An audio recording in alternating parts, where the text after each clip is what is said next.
That's going to be the hit. The burn is on, and they also drop Chaser. T1 has really good at DPS because their mid and AD carry is insanely good. And it looks like Immortals is going to be able to walk out of this. No, gets back charmed on the rappel down. Flame now tries to go in the fight, one after the other. TSM are returning with Doublelift onto the roster. They are reuniting that 2016 summer split, 17-1. Bjergsen hoping maybe it's going to be 18-0 this time. And TSM going to return to the LCS with a 2-0 victory, convincing at that, knocking down Cloud9. Xmithie really enabled Pobelter to shine in their series that they played on Friday, and Pobelter just played really well in every single game. I think that Xmithie has a really good eye for macro gameplay. I was going to say to make a move, and they are going to. Pobelter hit over Unraveled Earth, but they're able to drop Inori immediately. The guys who are reunited from CLG 2015 summer, man, they're crushing it. Like, that was crazy.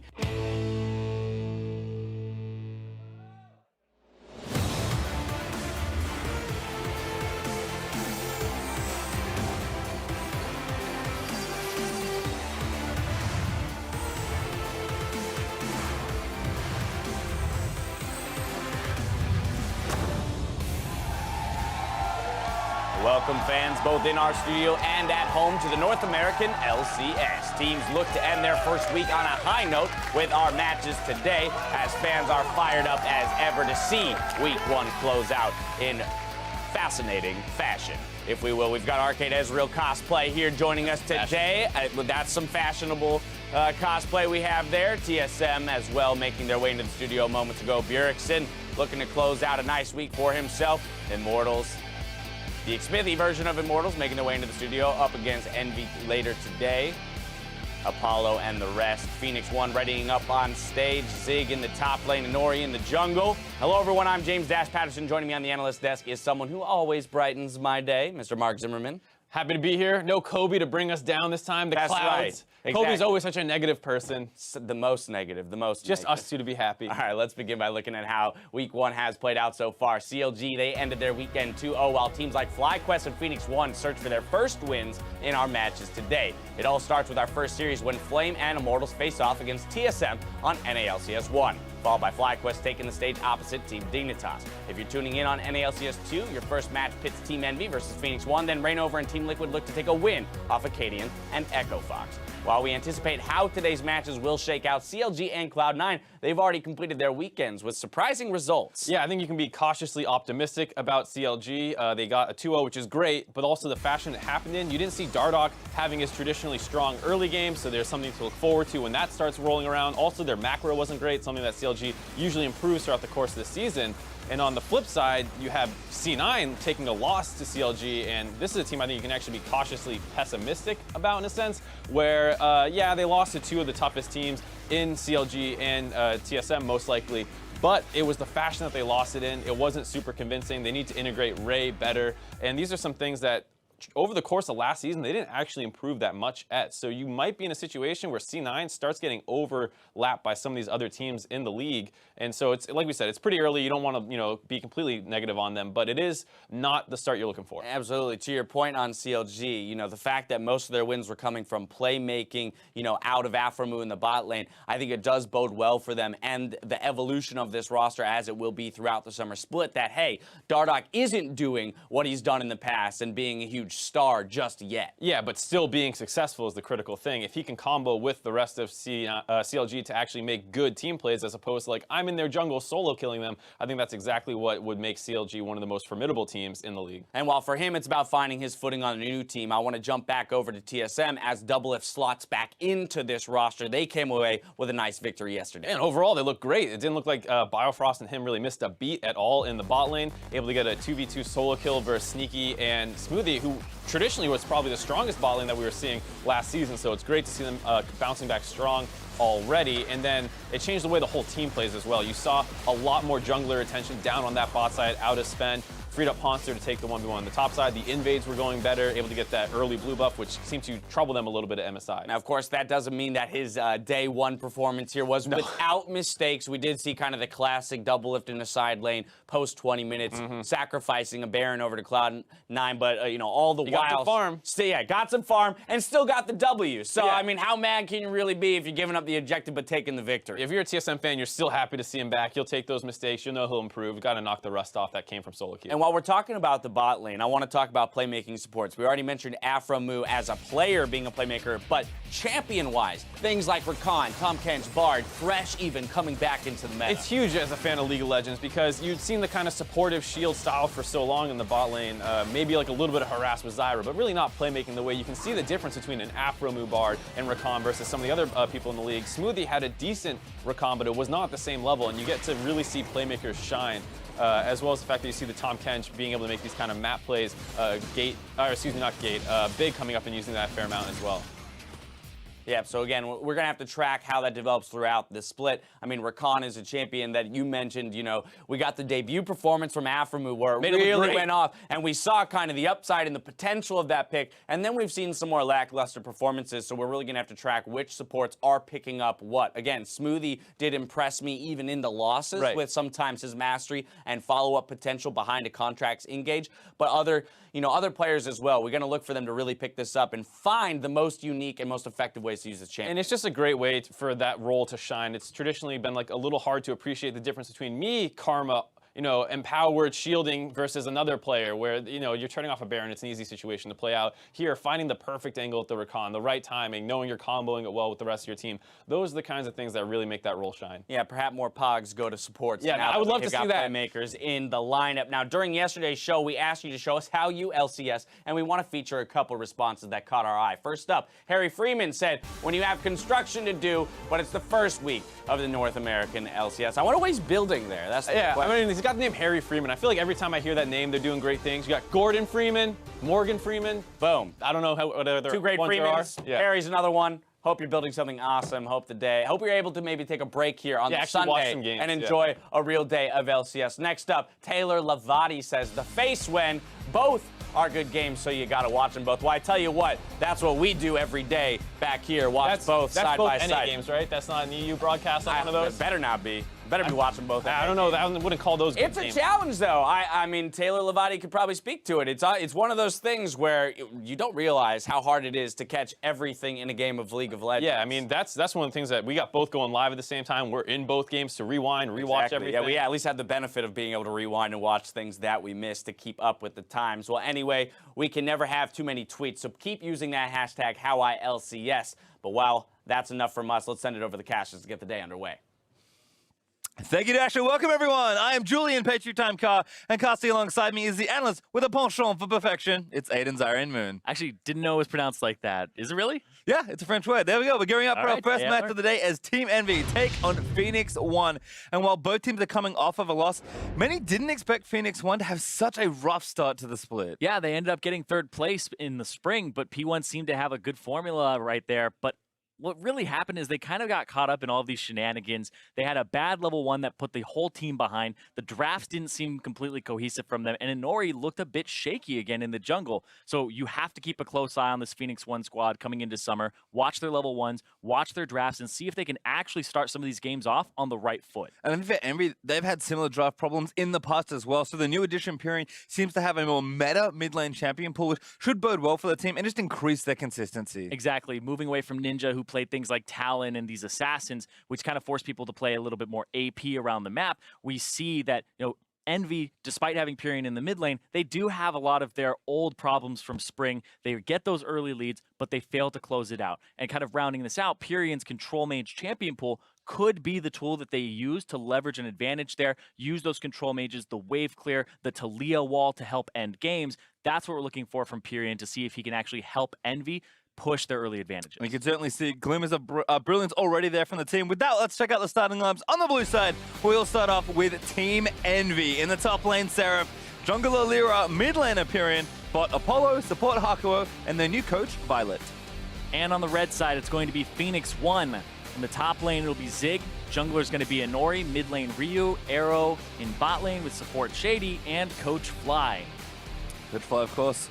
Always a big fan of his drafts. So he has cooked up for this game, but you mentioned this already. I think people don't realize that P1, they finished third. That means they are going to go to Rift Rivals. And for our third place finisher that will be representing NA at some point in the middle of the season, I mean, that's just not the start they wanted. This team should be so much better. Oh, absolutely. This team finished third. They had their stable roster ready to go. Shady support, Inori jungle. They've locked it in. They've practiced with it. And this is what they're saying is our lineup.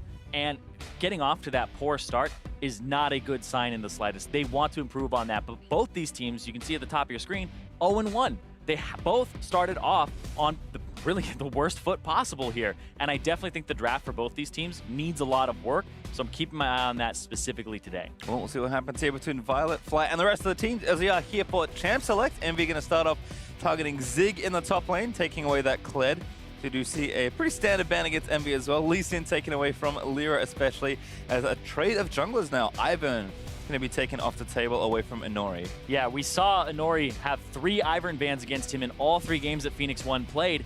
And now we're having another blue side Ivern ban against Inori. It seems like it's becoming one of his best champions and that people really want to take that away from him.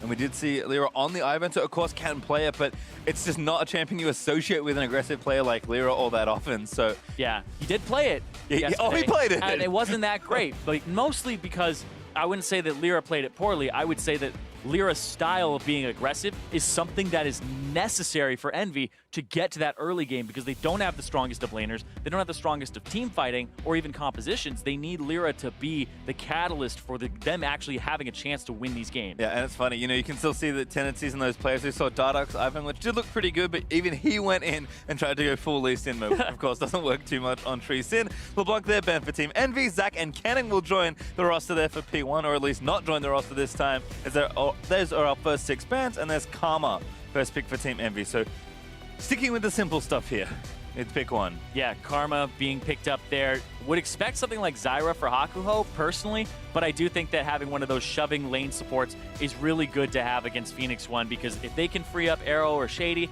then it is a bit of a problem for the whole map.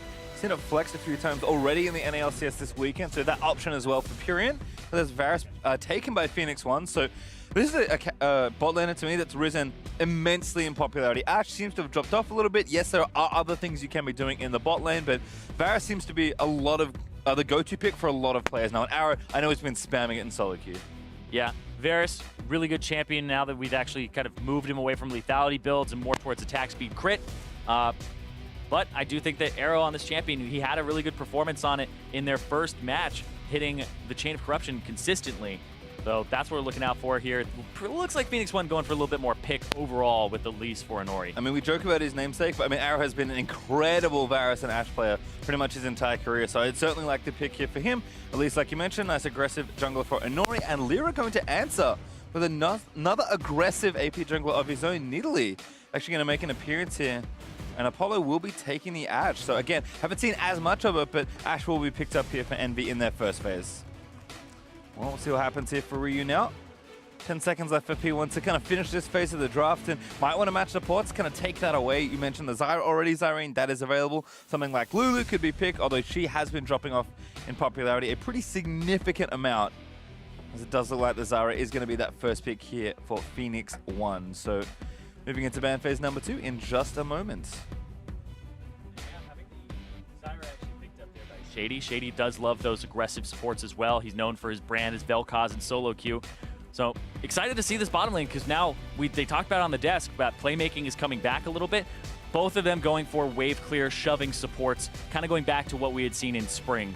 And we've definitely seen a lot of Zyra plus X create some really devastating bottom lane, so I do like that look for Phoenix 1. Jace actually banned away here, so kind of an interesting pick to take here. I mean, I think Seraph would happily play it. He loves his carry top laners, but of course Purion could flex it towards it as well. So bit of a target there for P1, and same on the Envy side. They'll actually take Syndra away from Ryu, a man with many, many good champions. Yes, Ahri comes to mind. Also the LeBlanc, which was banned away from him, so he's pulling some bans here. But the Jace towards Seraph, it's so interesting when I think about Seraph's champion pool, because he plays things that were always a little bit out of the meta. The guy used to play a whole bunch of top lane Nidalee, but the Jace also seems like something that a lot of teams just don't want to play against. In scrims, Seraph can just smash a lane because everybody's being aggressive, but it doesn't always translate to stage. So when he plays those lane bullies, people become afraid of them on stage, and they just don't want to play against them. But his champion pool overall has been a little bit shallow in what we've seen him be successful on, right? It's the whole concept of, even though you play the champion in competitive doesn't mean you have full mastery of the champion. And that kind of strikes me as how Seraph plays when he's not on one of those big carries. Yep, you can see Renekton also fitting the bill there as far as aggressive top lane bullies go. Gangplank actually the other man. That's a nod to Zig and his very good top lane play. Yeah, also could possibly mean that they want to go for a Shen pickup here for Seraph. It's something that he played the other day, and it was quite good for him, and the Gangplank would be a counter, and it's also something that Zig is very good at as well, like you said. There's J4. Looks like top lane there for Zig with Elise already locked in, unless some just real shenanigans are going to be happening. And this is a pick we've started to see rise up a lot in popularity. People are moving away from a lot of the tanks. Nautilus doesn't seem to have as much fun. Shen you can play, but he's not great in lane a lot of the time, it feels like. So we've seen a lot more Fiora. Galio obviously is still a very strong pick, but the likes of Jarvan and more of these fighter top laners as well. Yeah, the Bruiser, he's kind of that mix where he can actually have all-in potential on squishy champions, and he's quite good when you pair him with an Orianna, which is still up, which could possibly be the pick for Ryu in the mid lane here to have that combo. And the Taliyah kind of getting it a little, kind of like heading it off a little bit, because Taliyah is quite a good champion into Orianna, but also once again Pyrian's Taliyah helps them end the game by walling off turrets and allowing Envy to push up. Yeah, and I think Shen kind of serves a similar purpose. That is the last pick. Good look there for Envy, and a great little spot by you. With that Gangplank being banned, that does open up Shen to kind of be picked away here. Global presence is good. Like you said, Seraph is such an aggressive, kind of laning focused top laner in my mind. Shen used to be a tank that could really bully people on lanes. Doesn't happen as much anymore, but this is kind of the tank that Seraph feels willing to play. Yeah. To me, he's just like, pick Ellie, pick Ellie. I was like, I don't want to play Ellie. It's like, okay, you can have Shen instead. Yeah, Shen's actually really interesting because he's very powerful in just even skirmishes, just 1v1. He can actually take most champions to like 50% HP with a taunt E and the triple hit from it, and you can't really return damage if you're an auto attacker. So he'll actually have a good chance of killing / bullying some other bruisers or top lane tanks, or even things like Rumble every now and then. But he does kind of take the loss in the lane in terms of wave clear. Well, you can see last pick was Orianna, so another good prediction there by the prophet himself, Zyrian. Yours truly, yeah. Wouldn't have predicted the Nidalee, though, for Lyra. And I do want to see, is this that AD Nidalee again? Is that this Fervor Nidalee? Or is this the AP Nidalee? Back to the roots. I had almost forgotten about that special day, but you're right. Lyra, very unique player. Very good player, certainly. Absolutely incredible as far as his aggression goes. So Nidalee is going to enable him there with Lee Sin ban and Elise both taken away. You can see kind of some targeting by P1 in the draft. Interesting. I think Envy, a lot of the tools we expected them to take here, very simple, very straightforward team comp. Yeah, I like this a lot more from them. Before, it was kind of, oh, where's this damage going to come from? Where's this tankiness going to come from? What's the win condition here?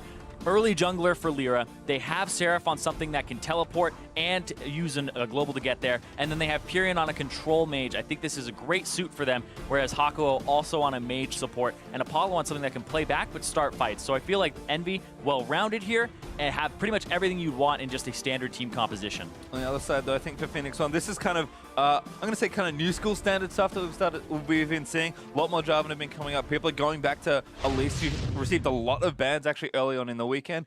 A lot of these champions are ones we've seen before, but I think for Phoenix One, they're playing a lot of the current stuff that's working well in pro play. Yeah, and that's what you want to do, is take a step back, because Phoenix One, they got off to that rough start, and you really just need to go back to the drawing board. Reuse Orianna, we know, as a great quality for him, something you can really just be like, oh man, that's a great champion for Ryu. We've seen his 4-man shockwaves, his team fighting prowess, and they can go back to that now. They have the Zyra that can ulti on top of the Jarvan ulti. They have the Orianna that can do the same, and then Arrow can really get a part of those skirmishes and have the chain of corruption spread to others. So P1, a little bit more team fighting suit for them, but they also have pretty much everything you would want across the board. Pretty mirrored here in terms of what each role wants to do between the two teams. It'll come down to who has the better suit for it. Oh, bit of extra XP for Envy, actually taking a ward down. Managed to spot it in time there. Shady was trying to set up plants, so a nice 3-man invade there for Envy onto that bottom side, although Ryu is going to have some freedom to walk in and face check. Pyrian going to get some damage down. Ooh. Volley going to miss there onto Ryu. And looks like Lyra's just going to kick him out of the jungle. Yeah, looks like Lyra does have Thunderlords and some AP. Yeah, it was just the big tell last time. It was like, he has Fervor, and he has no AP. I wonder if that's a mistake.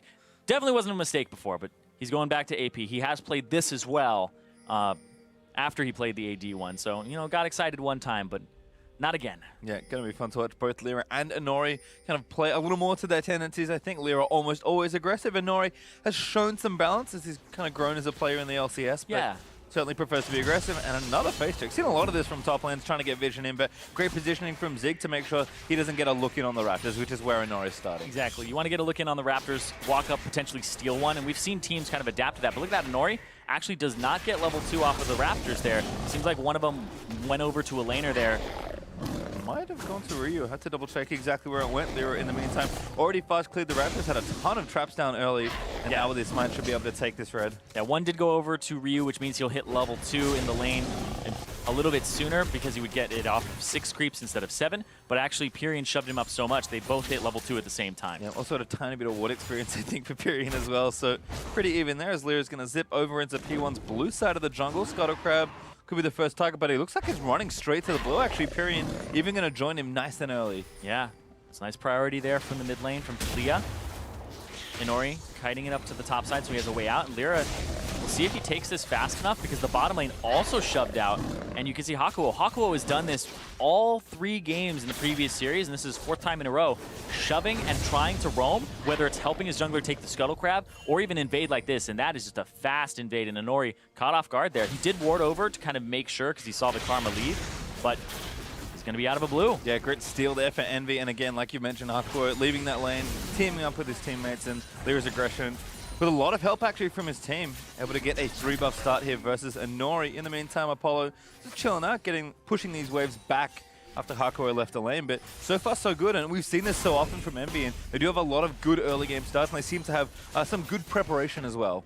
Yeah, able to push out and go back and forth, and I definitely think this bottom lane is quite interesting here between the two, because we have that MVP Arrow versus Apollo, who's kind of been just we call him a standard AD carry where he doesn't really shine too much, but towards the end of the split, they ran some compositions that were Apollo-centric, and there were chances for him to step up. I think back to like the very last game of the spring split, as this like 60-plus minute long game. Apollo had a chance to carry that one.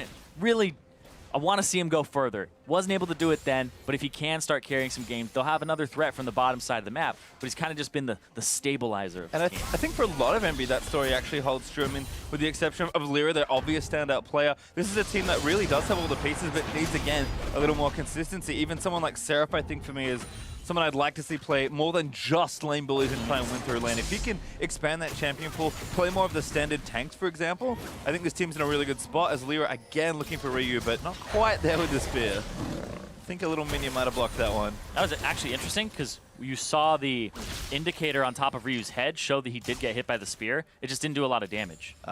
Might have shielded as well. Very tough one, but yeah, they were deciding, you know what, didn't do too much, not going to die. Exactly. It was like, it looked like he missed it because you didn't even hear the sound really, because he might have shielded it at exactly the same time too. Well, Zig actually going to TP back to top lane, so double longsword plus that corrupting potion and an early control means he's feeling safe. Haven't talked about it too much. We have 3 Doran shields in this game, 2 in the bottom lane, and of course Seraph has one as well. Just trading back here with the Jarvan, actually really abusing a lot of Shen's early lane power here. Able to trade nicely with Zig. Yeah, you just try to get everybody's potions out. You just taunt through them, and then you get the pass-through damage of your Q, and just swing away. And you'll take people to like half HP off of doing that once, and then they have to play safe because then you have kill potential. So Shen is actually not that weak in a duel at all. Just takes him like 25 seconds to actually do it. It's around like 2 to 3 rotations of your E. Well, looks like he's going back early. Ninja Tabi and a TP for Seraph, so really putting, again, a lot of stats early in the lane. Root onto Apollo, though, as Arrow leaps into action. Hakuo can zone him off there with the root of his own, and now Shady's still firing. Auto attacks in towards Apollo. Hakuo trying to kite back, but he's so right now. Yeah, the whole bottom lane is right now for Envy, whereas P1 have the pressure. And Shady and Arrow, despite P1 actually losing their previous match, they actually had some pretty good games. There were some level 2 all-ins that actually worked out for them. They got a whole bunch of summoner spells early. The bottom lane seems to be more aggressive. Arrow was kind of the guy that would show up mid-game, late game, and P1 have Shady now, who's a little more aggressive in lane with even just his champion picks. So P1 are kind of moving towards trying to unlock that bottom lane earlier than they were before. Well, a misstep there from there. Actually didn't make the pounce over the wall, but maybe better actually, given that Ryu's chasing him down. Good flash of the shockwave. Ryu decommit, goes to catch up, but Lyra has to burn his summoner as well. So Arrow escaping through the Drake pit also was being chased by Hakuo. They take a lot of damage here. Yeah, does burst him down, but some honey fruit to collect, and Arrow not feeling too bad about it. At least doesn't get himself killed. Another slow. Yeah, Ocean Drake slow feels so bad. If you're caught around an Ocean Drake, that's that moment where you go, oh my god, why is this slowing me? It hurts so bad. And you take so much damage early. But It kind of hurts him a decent amount in the lane, but his lane opponents are going to be backing right now, so it's not going to be too much more worse for wear on that. Yep, Pyrion actually shoving that lane in. Going to go back. Ryu's done the same already. Got some early boots, a refill, and a lost chapter, so you're going to build the early Morellonomicon. I'm almost certain Pyrion is going to be doing similar things, although it actually changes up quite a lot. Null Magic, Fiendish, and a second Doran, so again, much heavier investment in that early lane phase. Yeah, possibly Banshee's Veil first item for him. Interesting that he would pick that up. Banshee's Veil against Orianna is not the most effective thing, because you'll usually get the Q pass through before you get the Orianna ultimate off. But if it's right at the edge, it does make it so he has to kind of walk up. But it is the kind of the replacement for the Abyssal Scepter of old, where people wanted early magic resistance in lane, and this will do it for you. So a lot of Talia's when it was the old Abyssal Scepter before it became Abyssal Mask, I suppose. Yeah. Rushing Abyssal is their first item, so could certainly see that. Zig and Seraph still trading back and forth, but Seraph again just constantly shoving this lane. Zig actually now has a teammate, Seraph does not, but you can see how much work the early skills for Shen, Doran's plus the Ninja Chaba are doing. He's just constantly been pressuring Zig in this lane. Is up a couple of CS. Yeah, and it's so interesting how Envy are playing this game because they're constantly shoving most of their lanes. Bottom, mid, and top are all playing forward. And then those hawk shots from Apollo, we've already seen 2 of them land on Inori and show his position, and they've been trying to keep track of him all game long so they can be aggressive in their lanes. Well, Zig actually going to chase a little further. Hakuo and Lyra going to force the face check. Good arrow there, landing onto Shady. Used the squishy one. Nice little spear there from Lyra, but doesn't want to commit further. Everyone going to try and engage on the area, though. Now Hakuo getting rooted up. Could be a big turnaround. Ryu needs to line up the ulti, but can't get the angle. Empyrean just roams his way down, make sure to keep them off. And Seraph did ulti down as well, just to make sure P1 didn't pick a fight. Yeah, P1 looked like they were getting in position for Arrow to land an ultimate. It's down now, but missed it. Didn't end up having the team fight that they wanted because Ryu has that shockwave, and you're looking for that wombo combo from them.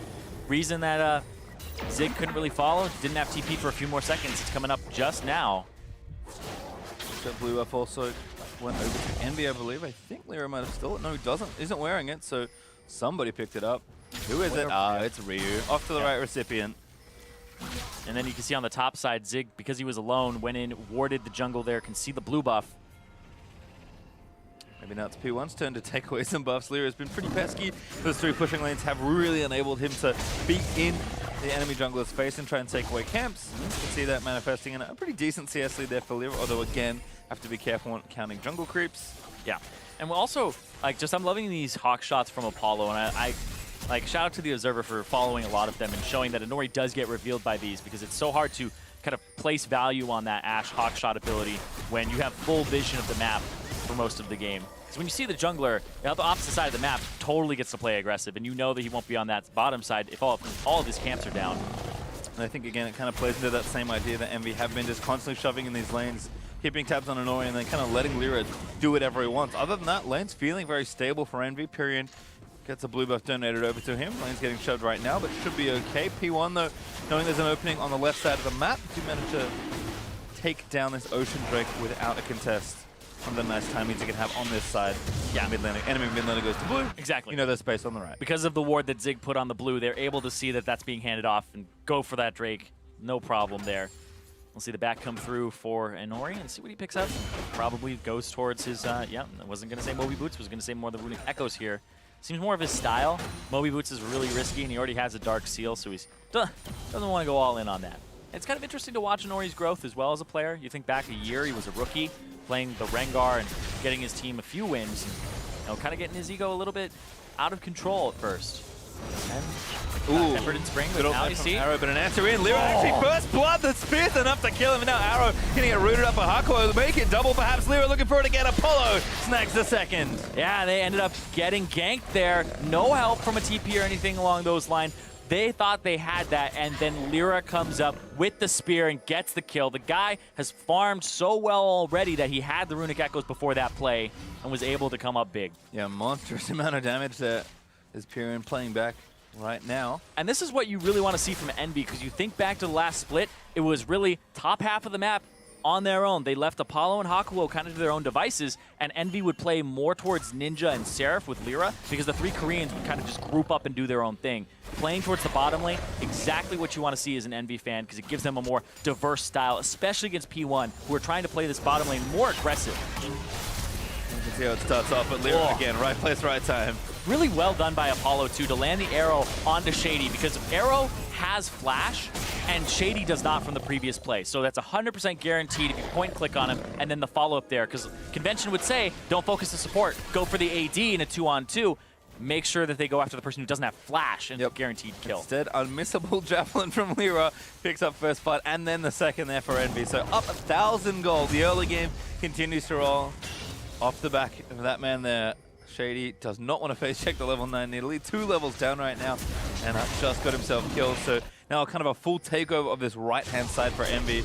And again, lane still stable in this top half. Both Shen and Talira are pretty straightforward lanes. You can kind of sit and farm safely in most matchups, and Seraph and Pyrian have been doing a good job shoving when they need to, but playing safe when they kind of have to as well. Ooh, seeing the back as well from Inori. Talking about playing safe. Envy can go ahead and play a little bit aggressive here. Pyrian can play up. You can see top side, Seraph will go ahead and try to freeze the wave a little bit here because Zig is going to walk out of the lane. Ryu is also playing a bit more aggressive in that mid lane, so Pyrian respecting some of the damage. Again, if they don't know where Inori or Zig is, he's actually another great room to that mid lane. Pyrian does want to be careful despite how defensive his summoner spells are, but looks like they're just going to farm it out. Ryu does have a slight CS lead right now, but Pyrian reverses that wave, gets that pushing down. Looks like Morello is going to be finished now for Ryu, and we'll see if it is Banshee's first. Pyrian had a lot of gold to go and spend, and you're right, Banshee's first is really intriguing to me. Yeah, it does have 10% CDR on it, it does have AP, and it does have the magic resistance. And it's a relatively cheap item on this patch on 710 before it gets kind of buffed in MR, but the price goes up as well. So gets it early, buys a second Doran's as well for the sustain. So he's just looking for survivability, just trying to survive against Ryu, which, I mean, I don't blame him for. Pyrian struggled in lane against Keen the other day, kind of got destroyed in 2 of those games, and then the one that he actually won, it was mostly he was giving up his farm to go ahead and go to the side lanes.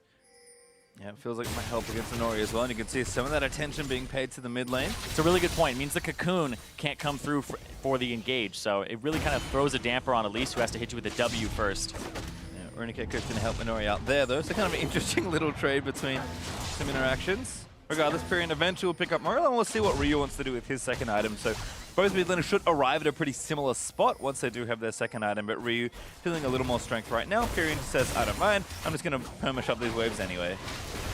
Shady also, no trouble this time. Great little spot there for Lyra just to make sure he clears out all the plants. Going to eat some honey fruit, try and watch the ultimate from Arrow, but good flash there from Lyra. Gets out from under the chain. Hey, that was super aggressive from Arrow as well, going over with the Blast Cone as the AD carry and trying to hit Lyra with the Chain of Corruption. Does get the flash out of him, but we'll see what that amounts to later. All flashes up for P1 at the moment, and Infernal Drake in 1:30. So Lyra won't have his flash for that objective.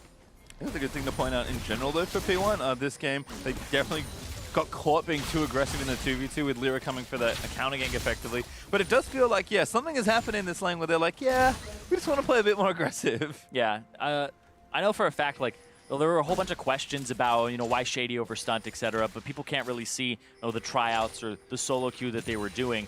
And when I talked to Shady, he's like, yeah, I played legitimately like 5 games with Arrow in solo queue, and he's like, oh, this guy's really good. And then they brought him in, and you can see right here, aggressive. Hakuo again going to try and turn it around, but Apollo now frontlining after using that arrow. No flash and no heal. Used it already to save his support. But P1 not there in time. Zig actually canceled the TP, so no follow-up on that engage. Yeah, just like we were saying, a little bit more aggression from this bottom lane here of Arrow and Shady. Trying to be a little more, bit more for the lane. And the next kind of step for Shady in his growth is you would want to see him roam a little bit more towards possibly mid, controlling the vision there as well. We'll see here because Inori's on the backside of Pyrian, trying to go for a kill. Flash in, but Inori a little too far forward. Pyrian's going to keep firing volleys in, clear this wave at ASAP. Hold on to the heal as well, so Pyrian's still feeling pretty safe. Yeah, if you went for a dive there, Seraph does have the Stand United, and you have to just keep that in the back of your head. You can't really just kill that person right off the bat like that. Well, now four-man dive, maybe coming to the bottom lane, actually. Hakuo joining back in, but Inori already here, waiting for Ryu. Great hawk shot from Apollo. But what's the reaction for Envy? Would have to stay. Apollo, the only QSS. There's the Stand United, but the root lands as well. Get interrupted. Wave already cleared. Good interrupt there from Zig, but the shield might be enough to save them, at least on this wave. Pyrian roaming down as well, just walks through, and now going to spot Ryu. Ryu, a little too far forward, forced to flash away. Yeah, we had Lyra clearing the mid wave, and so that allows Pyrian to walk up through the bottom side, and now Lyra's going to come for a flank, and this will be most likely a back off from P1 here. Seraph has a TP, Zig doesn't have a way to answer, so if Seraph gets out of vision, Lyra! Huge javelin almost landing onto Arrow, but doesn't connect. And Envy, great defense actually, spotting that play and then making all the right moves. It's actually super good defense because they get the minion wave in mid, and you can see that just amounts to a little bit more gold for them that starts pulling them a bit ahead because they're farming top wave, they're farming mid wave, and Ryu has missed out on 2 to 3 waves now because of that roam. And again, great to see kind of Envy kind of using all the tools of their comp. No one stresses out, no one worries, because they've got Seraph, they've got Pyrian, everyone can kind of get quickly down to whatever lane they need to. They react, don't overstep their boundaries, and then P1 walk away with nothing after committing everyone. Exactly. Only thing here is the Infernal Drake is something that a team maybe could have made a move for on the way out, whether it was Immortals or it was Envy. Or sorry, P1 or Envy. Pyrian actually instead just shoves the wave, goes back. Got a Lost Chapter and some Sork Shoes now, so feeling pretty powerful. Lyra going Lichbane second by the looks of things after those Merc Treads and Runic, so he's also going for some big mid-game damage. It's really funny because when we reworked Runic Echoes from Runeglaive, I was like, oh yeah, if you buy Lichbane now, because Runeglaive built out of Sheen, you have way more movement speed with these 2 items. You have way more burst up front that's early instead of buying like Runic Echoes, or sorry, Runeglaive and Ludens. It's like this would be a really good combination. I'm excited to see what Lyra does with it because, oh boy, it's going to be a lot of damage coming through from that Nidalee with the Q because that'll do so much with the Lichbane behind it. Still a lot of good targets, I feel like, as well. Zig, not a great one, although he's not too tanky at the moment. We'll be getting there and already has a lot of health stacked up. But Anori, Ryu, Arrow, and Shady are all good people to Javelin. Exactly. If you land a Javelin and then you just transform and you go in cougar form and get the pounce, get the Q, the takedown, pretty much decimate a Squishy. And looks like the Infernal Drake you mentioned earlier is going to be the next target for both teams. They've reset the map. Great vision for Envy right now, looking to set up a play here on the bottom side of the map. Apollo did go for the early QSS, delayed his blade, but now has the Ruin King finished. And Lyra's just trying to clear out this Stutter Crab. Control Ward kind of clearing out a lot of vision, denying that ward for P1 that's just still in range. Talking about these item builds, the QSS from Apollo second to make sure that he just doesn't get locked up or caught by any chains of corruption is actually quite clever because if you're thinking about how you play this bottom lane, how are you going to lose these fights? I mean, you're already ahead as Apollo. He's at the 10 CS per minute mark. He's doing wonderfully this game, but it's coming down to if you get caught, and that's how P1 has been playing the bottom lane, is constantly throwing out the chains of corruption, trying to catch Apollo or Hakuo, and this will just put a little bit of a damper on that. Unfortunately for Envy, they do start up the Drake, but don't have everything in position just yet. I think maybe Pyrian was looking for a wall off there, but instead P1 moved them off the Drake, get their own vision set up in the area, and we'll have to reset the situation. And that'll come from pushing the lanes. You can see bottom lane pushes out, Arrow and Shady have to go answer. They'll go clear these wards with Hakuho and the whole team grouping up here. That's what pushing the waves gets you. They're already back. Ryu. Ooh, Hakuho, yep. Doesn't want to take any chances with shockwave radiuses. Oh, great chain, but the QSS for Apollo. Now standing out, it could start a fight, actually. Arrow does get stunned up by Apollo, and there's a great taunt for Seraph. That should be enough, and it is. Apollo gets it. Zig dives in onto Hakuho. Looking for the shockwave down, but he does get the kill. Lyra has joined in, and Pyrian has roamed down as well, but they're already a little low on the front line for Envy. Ryu, though, already committed shockwave, so he goes down to Lyra. Lyra just doing so much work in that front side, and Envy come out ahead. Yeah, Envy will get this Infernal Drake too. 2 for 0 there, or 2 for 1 there, with Hakuo going down, and that gets them that Infernal Drake on top of it. That is just a clean play. Envy early game online again. And what another great reactive play from Envy, saying, this is what we want to set up, we'll try something. But Arrow goes aggressive, and Envy have so many tools to turn around a fight or to start one instantly, but this is the turnaround they make. Yeah. Talked about the QSS for Apollo. How do you lose this? You get stunned, you get caught. Arrow sticking around. He has flash still, doesn't walk away and try to flash the wall as Seraph comes through. And that shockwave on top gets a little bit back there in terms of damage onto Pyrian and Seraph, but Apollo and Lyra still pushing up, pushing forward, and they get Ryu there. This game has been turned on its head. The early game of Envy has been so good off of the back of Lyra, but you now see CS advantages from Apollo in the bottom lane off of that early 2-man kill, and then also in the mid lane now because of the roams. But look at this Hakuo. My goodness! Ooh, Hakuo disappears. Not a magic trick he wants to repeat. Zig and Anori teaming up for that combo. And you can see the pick potential with these two. Arrow, though, landing in. They're going to try and turn it back around. Murktred's helping out Zig, but Lyra needs to kind of land in some damage as Anori gets out from under that spear. Lyra still playing up and aggressive. Level 13 yeah, right you, now. you do not want to fight Lyra. If you're Anori, you're just backing off going, oh my god, I hate that Nidalee is back in the meta or whatever this is. This is scary because Lyra, highest gold in the entire game, and he's, what is this, 1,600 gold up over Anori. Witchman's also completed, so champions and turrets alike will start melting. It's even worse because like Anori has 1,900 gold he hasn't spent, so there's easily like a 3,000 gold difference between these two guys if they had fought there. All right, well, looks like first turret actually going to go over to P1, so Envy slipping a little on that front. Good block plus the arrow, but Piri now roaming down with the wall to try and take him down. Seraph just needs to line up the top. Piri should be able to get it anyway. Yeah, the turret does go over though to Phoenix 1, and that'll be some extra gold for Arrow, but Arrow 0-3-1. He pushed up there trying to just take advantage of the situation. That was the top side of the map. They got that pick on Hakuho. The bottom lane of Envy tried to rotate up for a little bit of a throw him for a loop and get that top turret, but it backfires with Hakuho getting caught out. You can see P1 also shoving back mid. Apollo was sitting top again, making this trade to try and pressure another turret. Realizing they weren't getting too much work done elsewhere. Apollo is going to stick around for a little while longer. But again, not too safe. You can face check the Elise with the Jarvan ulti up and ready. So Hakuho going to get some more vision down, play a little safer now. Making sure he doesn't run into anything too crazy. And Envy are going to start trying to shove down some turrets and continue to grow this gold lead. A lot of that'll be Lyra and Purian, as well as Apollo with that arrow. I feel like Apollo has been having a great game off of the back of the bottom lane fight that Lyra showed up to. This could be one of those performances that we were asking about, like when is Apollo going to have those big carry moments? Might be having one in this game. Yeah, one of the nice things here, just because the Envy have so many good tools to do what they want to do, they're just opening up the map and then whatever they find, like this flash from Shady, that was free. You got to watch out though for mid-game P1 with the team fighting. If you get caught out, Envy's composition is pretty squishy, save for Seraph, and that's really what the Shockwave will look for, is those big decimating fights, and you do have to keep that in the back of your head. Answering turret over. Cocoon threatens, but Ryu zoning Lyra out of the way.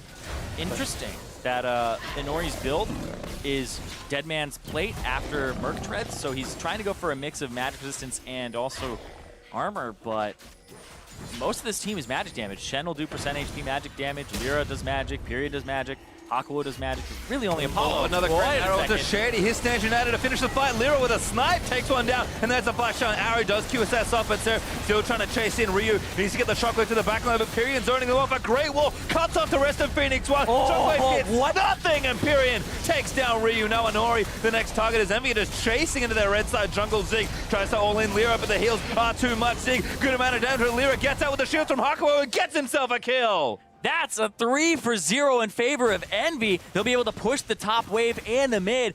Pirian just dumpstered Ryu. He went off to the side of Ryu, panicked. And another great shove. Arrow getting chunked out. As Pirian's going to look to take this mid lane turret as well. All of a sudden, Envy going to open up a monumental lead as they knock down some turrets. Looking for this one here. Minions not going to be able to do the job just yet. It is so close to going down. 34 HP. You'll be able to walk up and auto that one time.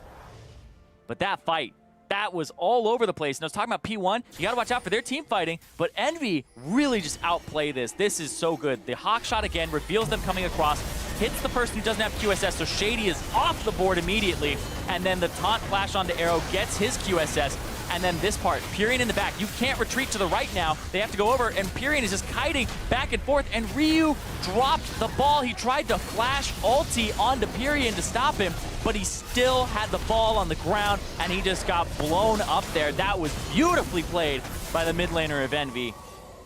Turret finally goes down. You can see only had about one auto left, so and we do get the turret in the end. Now looking to go back towards that top side of the map. Seraph actually going to join a 1v2 as the Ocean Drake coming back up means Envy are playing back to this right-hand side with most of their members. And man, we talked. Oh, Ryu cut off again. Good shockwave. It's Apollo, but damage might still be there. Pirian still laying it in, and Ryu goes down. Pirian on fire. 10 points to Pirian. 3-0-1 on this Taliyah.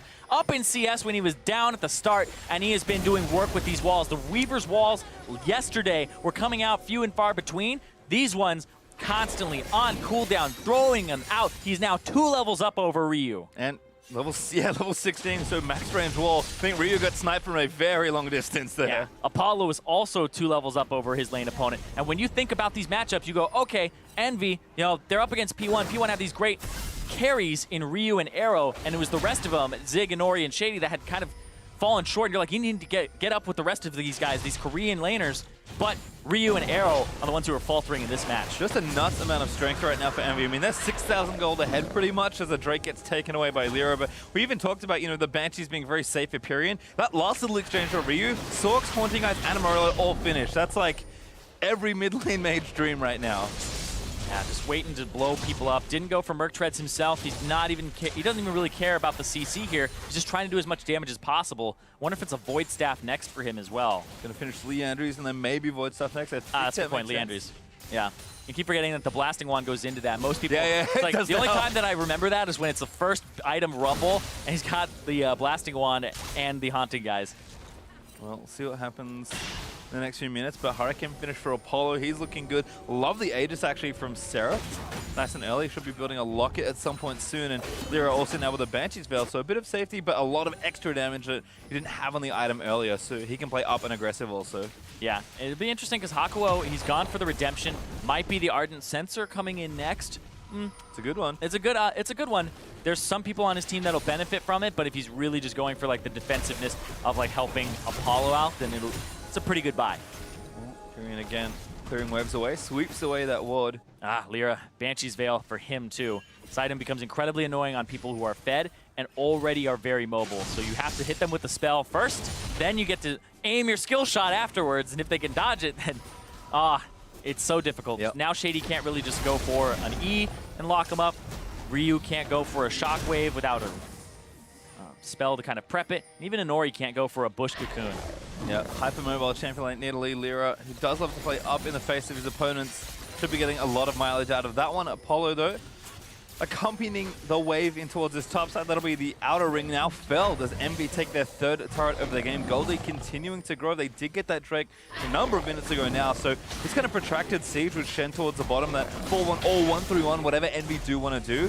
They've got all the tools and such a strong lead in this mid game to just take over. Yeah, speaking of taking over, Lyra just ended up getting that Raptor there. And this is just looking like a bit of a disaster here for Phoenix One. It's been that slow bleed. Damage. Back. Oh, what a shot! Pyrion takes down Oriana.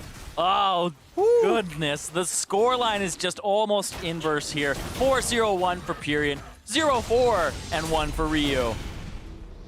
And again, Envy just so many tools to do whatever they need to do. They can move around the map, they can find picks, they can even teamfight if they set up around appropriate terrain. Yes, you do not want to run headfirst 5v5 into P1, but the way Envy are just manipulating so many different situations and reacting well as a team is the most impressive part of this game in this draft for me. Exactly. Lyra had that early game jungler, made some moves bottom, and then they were able to have a good macro play that actually denied Ryu waves enough that Pyrion went ahead of him in CS during that mid game. And like you said, they're now utilizing Pyrion instead of this assassin mid champion pool that they had with Ninja, and using the control mage to wave clear, have a good chance of even stalling out the game if it were behind, but they're ahead, so they can push the issue now. Easy Seraph now finished that Locket, so maybe even the team fights are looking not too difficult given the gold lead that Envy have. I mean, don't want to face check a big shockwave from Ryu. He's certainly got a lot of damage. And I really like that they're doing that. I talked about when Apollo purchased the QSS, that how do you lose this game? Well, if you get caught as Apollo, then that's a big way to lose with one of the Chain of Corruptions, etc. How do you lose the game now? Shockwave? Locket's going to help you absorb a lot of that damage, especially with the state that Ryu is in right now, being 0-4. Also, I mean, Envy just prepared here. Everyone's loaded up with control wards. We've almost got the full upgrade for the Mortal Reminder. Oh, no, sorry, Lord Dominic's regards, finished by Apollo. So everyone's just stacking up towards 2-3 items. In fact, 3 now finished for Pyrion also. And it looks like Lyra's building a Hourglass, so even more aggression can come out for him. Took down the bottom tier 2. Seraph is actually continuing to shove waves over there because there's no Drake to play for just yet.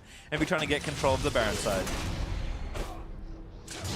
And this is just such an awkward place to be in for Phoenix One. Ryu, pretty close to getting his Void Staff. You really want that 3rd item for the Baron fight so you can actually just blow people up with the Shockwave. That's really that big power point for you. But, oh, the Ghost and the Flash down there from Ryu. Good bit of value there for Apollo. Throws that one arrow, gets 2 summoners off of the mid laner of Phoenix 1. Lyra taking damage with shields and redemption there. And be able to quickly reset that one. And Nori smites away his big raptor, but Envy is going to start sieging mid lane instead. And this becomes so interesting because even though Jarvan's off on the side, Zig would have to use an EQ Cataclysm combo to get flashes in the first place because Envy have all of their summoner spells, sans for Apollo's heal. That's it. And again, Seraph is constantly putting pressure in. They've got top wave now reversing for them, but we're just up there shoving that away. Because I think Arrow's going to go meet that wave and get some extra farm for himself. Another Drake to play for in 50 seconds time. Envy continuing to have a stranglehold on almost every objective. P1 have the lone Ocean Drake they picked up in the very early minutes of the game. Oh, looking for Arrow on the top side. Here's Pyrian's wall. Arrow does have flash. Detonated in. Arrow does get the ultimate down. Now TP's coming out for P1. Shady already here, so everyone for P1 here early. Zig going to get taunted as he moves in for Seraph, and the rest of Envy are roaming up. Good damage already onto the Jarvan. He's just not that tanky, and he didn't pop his Stone Plate already, so forcing flashes away. Envy again react well. And that was a 3v4/5 for Phoenix 1. Envy had to wait for Apollo to get up there, as well as another member to rotate. It just took them so long, but they stalled beautifully. Again, a great bait almost by Envy, knowing that Arrow is the one up there for the wave, so tried to cut him off. P1 though were ready to react, but Envy just a little too far ahead at this point to really have any semblance of a fair fight. I mean, there are 8,000 gold ahead and counting, and Envy still have a lot of turrets to take off the map. Yeah, and their carries are just so far behind. Both Arrow and Ryu are 2 levels down, and they don't have a whole lot of items to their name. It's going to be really rough for Phoenix 1 in these fights, but Envy on the other side, these skirmishes will most likely go their way with the score lines that they have. The only person who's died on their team is Hakuo twice. And that's it. Everybody else has been sitting pretty and having a really good game with pretty much CS advantages across the board that are pretty disgusting. There's 50 mid, there's 40 in the bottom lane, in that jungle, 60. And it's just patience now that Envy need. Pyrian poking people off, kind of getting shoves, poking people around. Seraph busy with a bottom inhibitor turret. Well, what are you going to do? Are you going to answer him with the Jarvan while they're baiting the Baron? Because Seraph has teleport, Zig doesn't. Stopping all the backs, too. And now a catch. Great wall again from Pyrian. Knocks Ryu back in. He does get the shockwave onto 2. The root lands in onto Pyrian. Pyrian, he's going to look to go down. Oh, he lived! Flashes back into the redemption as Apollo flashes out to the safety of his teammates as well. Arrow barely misses getting sniped by Lyra as Zig tries to look for the re-engage. Gets Apollo, dunks him down, and we're going to kill for his team, but Zig is going to fall into collateral. Now Anori in the front side as Pyrian rejoins the fight. Arrow got forces them out. Arrow QSS is off early, but he can't take any more damage. QSS? Okay. I don't know what a QSS, but he was afraid. That's the panic button. That's where he doesn't get rid of the status effect of the Nidalee Hunt, but I mean, he's just trying, I guess. 0-5 though for Ryu.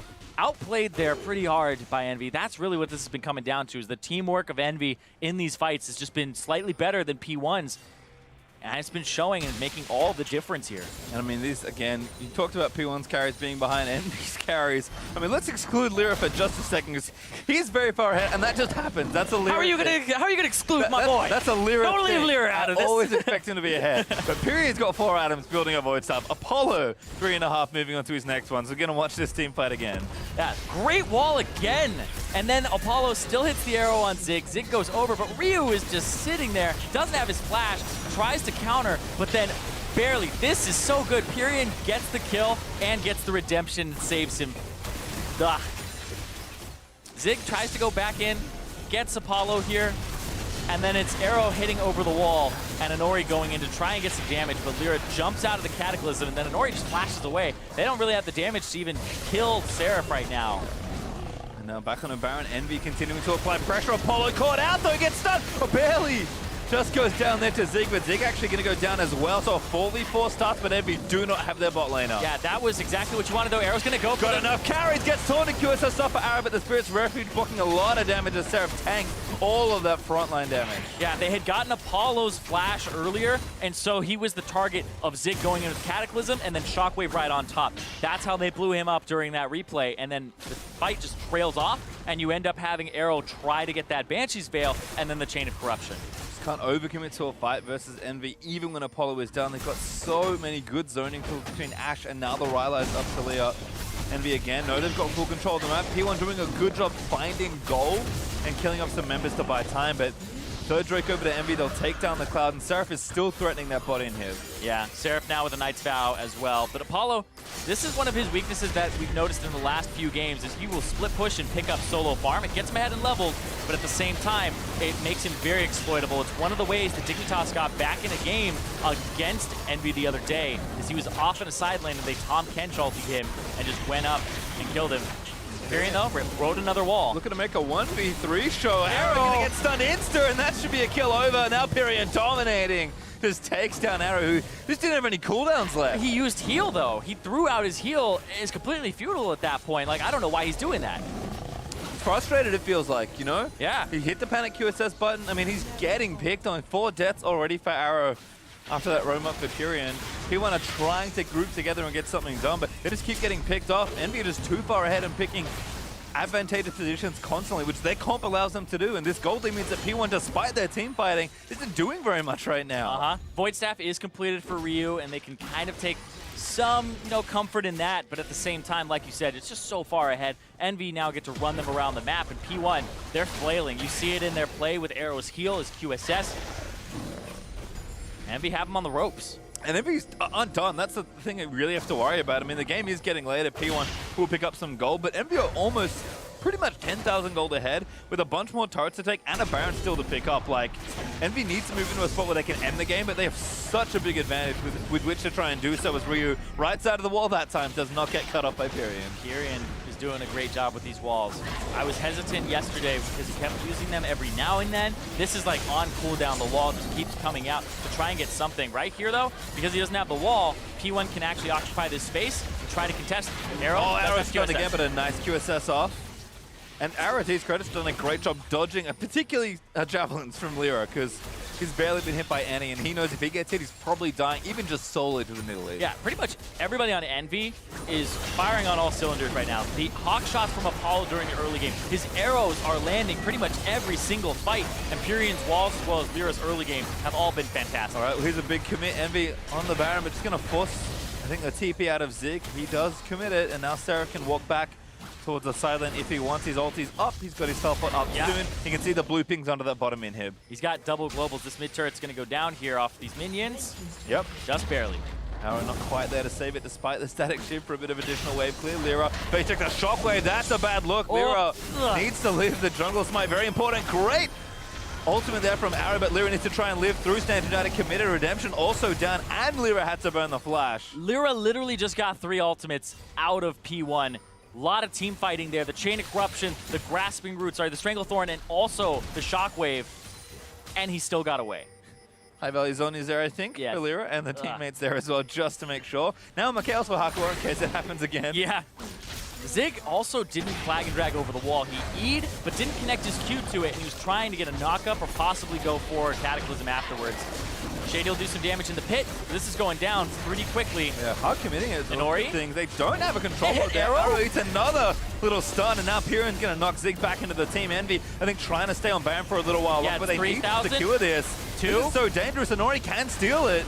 When it hits 1,500, you got to go up and you got to go in. Inori's waiting. Seraph's trying to go in now. Goes for it, but doesn't get it. Lyra with the smite. There's the taunt in onto Inori, and he's going to be left for dead. Repels up, and he's got nowhere to go. A great 3-man Rupert. Inori, no flash, can't get back in. Lyra now unstoppable. Yeah, it hit 1,500, and that's when it looked like it's going to get burst down, and Inori actually threw out his smite about 200 HP early, and it allowed Lyra to get it.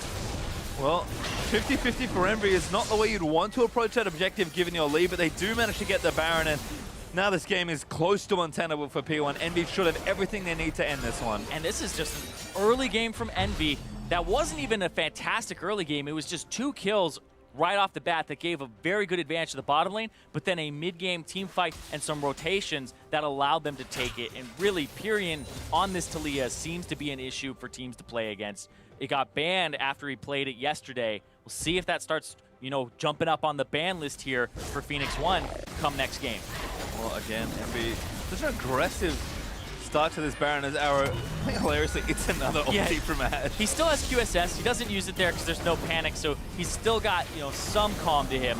But this right here, they stop DPS, Weaver's Wall goes out, and then he sees it get dropped right there, and that's when he flashes in and tries to go for it. Yeah, I mean, that's what you have to do, I think, for both sides there. Envy, you can argue, again, didn't need to do that. Didn't even have a controller to be like, you're blind, guess.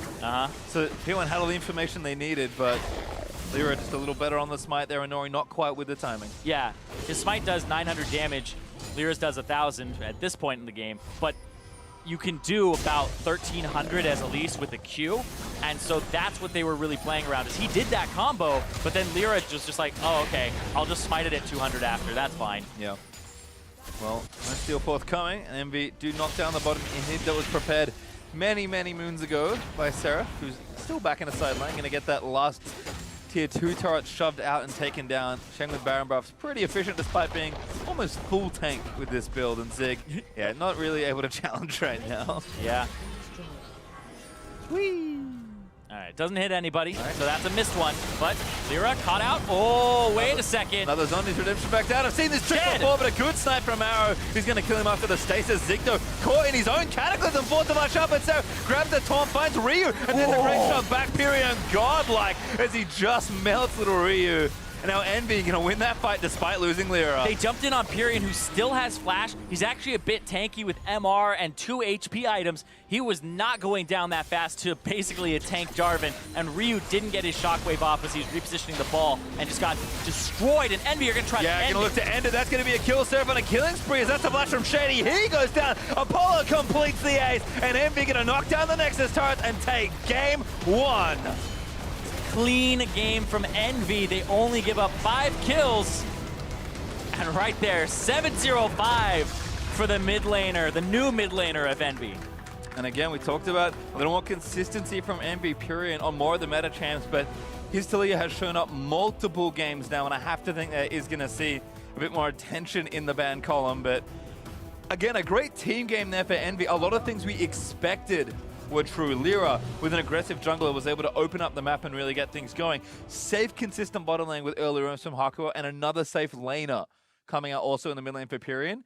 I think the difference for me, honestly, is that Shen. Seraph playing more of a tank instead of one of those big lane bullies or carry champions. Yeah, he played it the other day, and I think that Shen, Gragas, and even Galio, I wouldn't consider them like full tanks, like, you know, in the olden days, it was like, oh, this guy does nothing to you. It's kind of like that old Nautilus where it's like, this guy could possibly kill you in lane because his base damages are so high. We saw the Shen and the Jarvan trading back and forth constantly, and I think that this is a champion that really works for Seraph, because even back in the days of Challenger, Seraph won games off of teleport flanks and off of having good global presence, because he loves to split push, and if he has a global, he has permission to do that more. It's one of his strengths, and he's ended games by himself in a 4-1 split push. Now he gets to have those team fights with Shen. Yep, we're going to break down the game here, though. So we'll have a look at Envy's first little advantage that they got. Lyra again, starting things off. We'll have a look at first blood in the bottom lane. I mean, you can see what Shady and Arrow are trying to do, but Lyra just such great timing. Well, Lyra's there at the right time, and it's interesting that they don't suspect that he would be there, but it's just a great arrow from Apollo on the flashless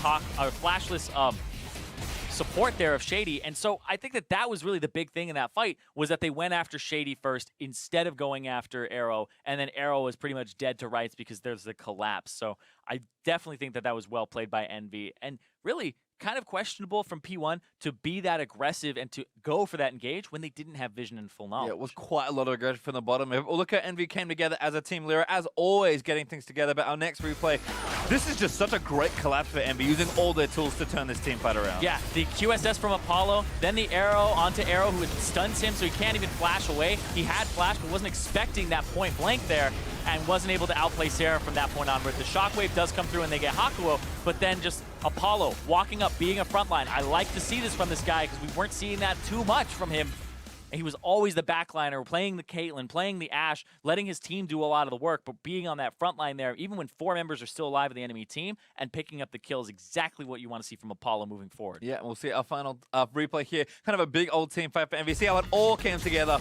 This was such a great fight. Yeah, another hawk shot goes through. They see Shady, boom, hits him with an arrow, flashless Shady again, and then he gets picked up and blown up. Arrow gets taunted with the QSS, but this is just great global presence from Apollo with the hawk shot, and then Pyrion with the wall that forces Ryu to panic and go after him. Even if he lands that shockwave, I don't even think you turn that around. I think you're still dead at that point.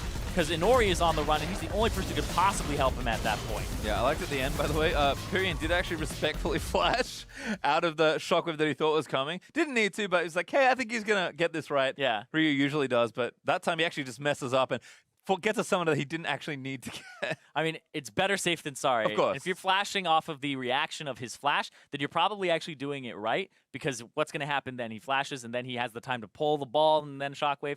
He'd have to react fast enough. Yeah, Pyrion just making sure everything is safe. And again, that all came together. I mean, you talked about the five-man team fight there for Phoenix One.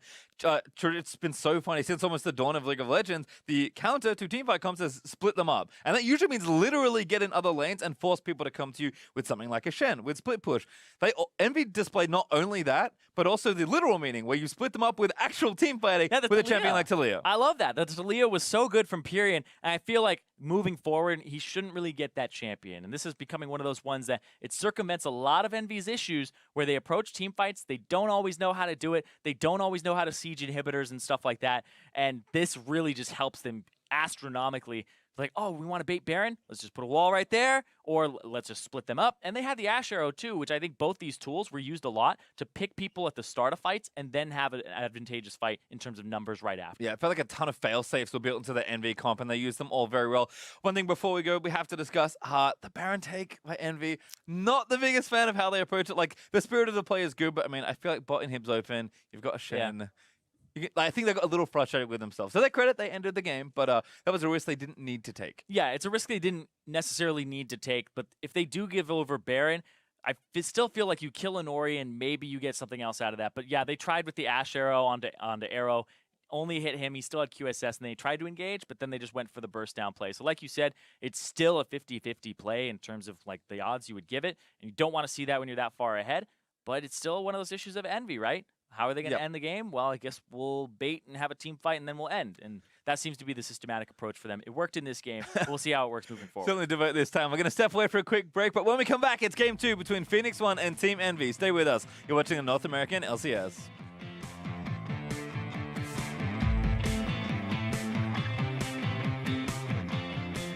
Ooh. Tempered in Spring with now you see. Arrow, but an answer in. Lyra actually first blood that's fifth enough to kill him. Now Arrow getting it rooted up by Hakuo. Make it double perhaps. Lyra looking for it again. Apollo.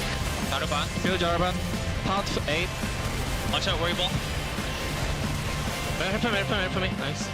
Side. Help me. Watch me. 3, 2. Ori die. Jaraban TP. Man, we talked. Ryu run up again. Good shockwave. It's Apollo, but damage might still be there. Pyrion still angered in. Ryu goes down. Pyrion on fire. Pyrion, though, rode another wall. Looking to make a 1v3 show. Arrow gonna get stunned insta, and that should be a kill over. Now Pyrion dominating. He's gonna kill him after the stasis. Zigno caught in his own cataclysm, forced to much up, and so grabs the taunt, finds Ryu, and then the great shot back. Pyrion godlike as he just melts little Ryu. And Envy gonna knock down the Nexus turrets and take game 1.